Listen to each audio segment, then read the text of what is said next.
ছিল ছোট্ট এক গ্রাম, সবুজে ঘেরা, পাখির কিচিরমিচিরে ভরা। সেই গ্রামেই থাকত এক দুষ্টু কিন্তু মিষ্টি পাখি। তার নাম ছিল টুনটুনি। টুনটুনি ছিল ভীষণ চঞ্চল। সে সারাদিন গাছ থেকে গাছে উড়ে বেড়াতো আর সবার সাথে দুষ্টুমি করত।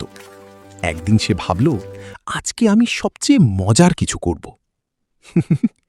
সে উড়ে গেল গ্রামের পুকুরের পাশে। সেখানে এক মোটা হাঁস শান্তভাবে সাঁতার কাটছিল।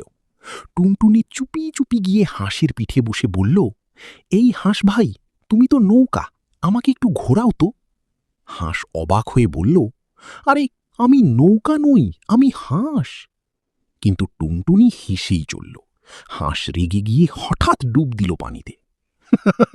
টুনটুনি এই এই করতে করতে পানিতে পড়ে গেল, ঝপাত। ভিজে একেবারে কাক ভেজা হয়ে টুনটুনি উঠে এলো।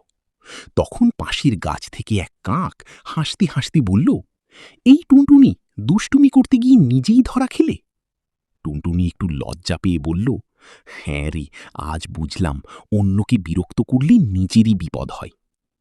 তারপর থেকে টুনটুনি আর বেশি দুষ্টুমি করত না।